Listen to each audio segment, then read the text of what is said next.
तुम्ही बोलताना आम्ही स्थानिकांना रोजगार दिला, अरे किती जणांना दिला, स्थानिक किती आणि बाहेरचे किती हे सांगा ना.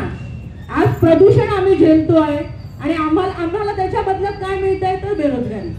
आज मी ती यादी बघितली, 274 मुलं आहेत, 2013 पासूनची पासआउट झालेली मुलं आहेत. आज कोणतरी कंपनीचा प्रतिनिधी येऊन सांगून गेले की 10 दिवसांनी आम्ही ITI झालेली मुलं घेतो आणि मार्च पर्यंत डिप्लोमा झालेली. काय उपकार करता का? ते असं इथे बोलून गेले की मी शेवटची मनधरणी करायला आलोय. अरे शेवट या शब्दाचा अर्थ जर आम्ही शेवटावर आलो ना तर तुमच्याही नोकऱ्या आम्ही खाऊन बसू. जे तुम्ही आम्हाला द्यायला येतंय ना तुमच्याही नोकऱ्या खाऊन बसू जर इथला समाज पेटून उठला तर. दुर्दैव असं आहे ज्याने आपल्यासाठी पेटायची जबाबदारी घेतलेली आहे ते आपले लोकप्रतिनिधी विझलेले. एक जण यायला तयार नाही, समोर बोलायला तयार नाही. त्यांच्यावर अक्षरशः कुठल्या बर्फात ते गाडलेले आहेत का काही समजत नाही. कुठल्याही संघर्षामध्ये आपला लोकप्रतिनिधी बोलताना दिसत नाही. वस्तुस्थिती आणि याचाच फायदा घेतला जातो. आम्ही जेव्हा कंपनीच्या प्रदूषण नियंत्रण मंडळाच्या संदर्भातली जी जनसुनावणी झाली आम्ही हरकती जेव्हा घेतल्या आम्ही स्पष्ट सांगितलं की बाबा हे प्रदूषण नुसतं पर्यावरणात नाहीये, आमच्या समाजात पण यांनी केलेलं आहे, आमच्या राजकीय व्यवस्थेमध्ये पण केलेलं आहे. खरं आहे की नाही? हे प्रदूषण आहे आपल्या समाजात, आपल्या राजकीय व्यवस्थेत. सरपंच कोण पाहिजे? आमचं ऐकणारा. जिल्हा परिषद मेंबर कोण पाहिजे? आमचं ऐकणारा. आमदार कोण पाहिजे? आमचं ऐकणारा. खासदार कोण पाहिजे? आमचं ऐकणारा. सगळी रसद व्यवस्थित पद्धतशीरपणे पुरवली जाते आणि हे लोक निवडून आले की काम कोणाचं करतात? कोणाचं? कंपनीचं करतात. मग हे प्रदूषण नाहीये. आज हा चौघी लोकप्रतिनिधी आहेत, दादा लोकप्रतिनिधी आहेत. परवा हे बंद होतं ग्रामपंचायत. मी व्हिडिओना एकच सांगितलं की बाबा त्यांचा हक्क नाहीये का या इमारतीवर? त्या पण लोकप्रतिनिधी आहे. कुठल्या महिला आमदाराला तुम्ही हे शौचालय वापरायला बंदी केली असती, लॉक केलं असतं तेव्हा म्हणले असते मॅडम आम्ही तुमची व्यवस्था केली. मग या महिलांचं काय? त्याच्यामध्ये एक आपली आदिवासी भगिनी आहे. एखाद्या आदिवासी भगिनीला तुम्ही सार्वजनिक शौचालय शासकीय वापरायला बंदी करता, तुमच्यावर काय अट्रॉसिटी दाखल करायची नाही आम्ही?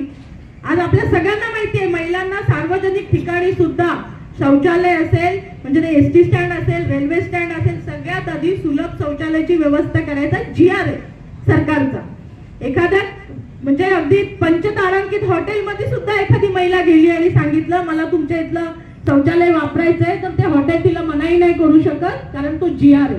मग इतकं सगळं असताना आमच्यातल्या निवडून आलेल्या आमच्या भगिनींना त्यांनाच बांधून दिलेलं ग्रामपंचायत मधलं शौचालय अशा अडचणीच्या वेळी वापरायला बंदी करत असेल तर आपण खरंच आपल्या अधिकारांबद्दल जागृत आहोत का? विचार केला पाहिजे ना. प्रश्न हा नाहीये की कुठलं मिळतंय आणि कुठे मिळतंय, सोय कुठे केली जाते. आपला अधिकाराचा प्रश्न आहे. या पण निवडून आलेले लोकप्रतिनिधी आहेत ना, त्यांच्यासाठीच बांधलात ना तुम्ही. का द्यायचं नाही त्यांना? मला व्हिडिओनी सांगितलं त्यांनी तिथे बसायलाच नाही पाहिजे होतं. म्हटलं आम्ही मरायचं ठरवलं तर आम्ही कसं मरायचं हे पण तुम्ही ठरवणार? स्वातंत्र्य आहे ना, मला काय करायचंय हे ठरवण्याचा अधिकार सरकार जर घेत असेल तर मग स्वातंत्र्य आहे का ते? कंपनीच्या गेटवर बसायला पाहिजे. आणि आमची लोक जिथे आहेत मग तुम्ही हीच गोष्ट जरांगे पाटलांना काय सांगितली की गावात बसू नको, तिथे जाऊन बस? सांगितली का? मुख्यमंत्र्यांच्या इथे जाऊन बस म्हणून तू कशाला आंतरपाटीमध्ये बसतो, आंतरवाली सराटीमध्ये बसतो? नाही सांगितली.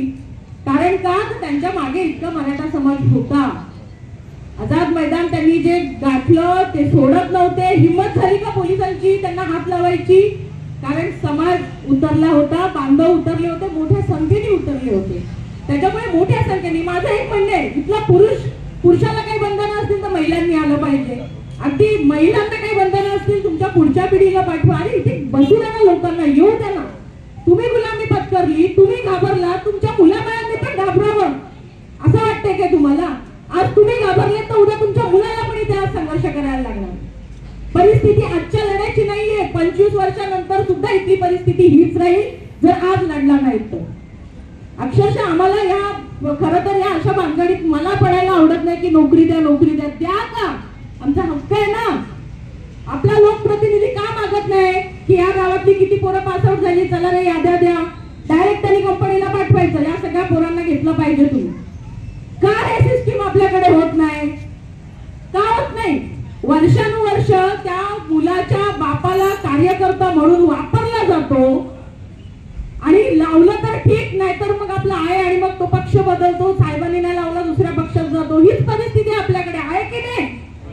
आहे ना? त्याच्यामुळे हे सगळं बदललं पाहिजे ना, हे सिस्टम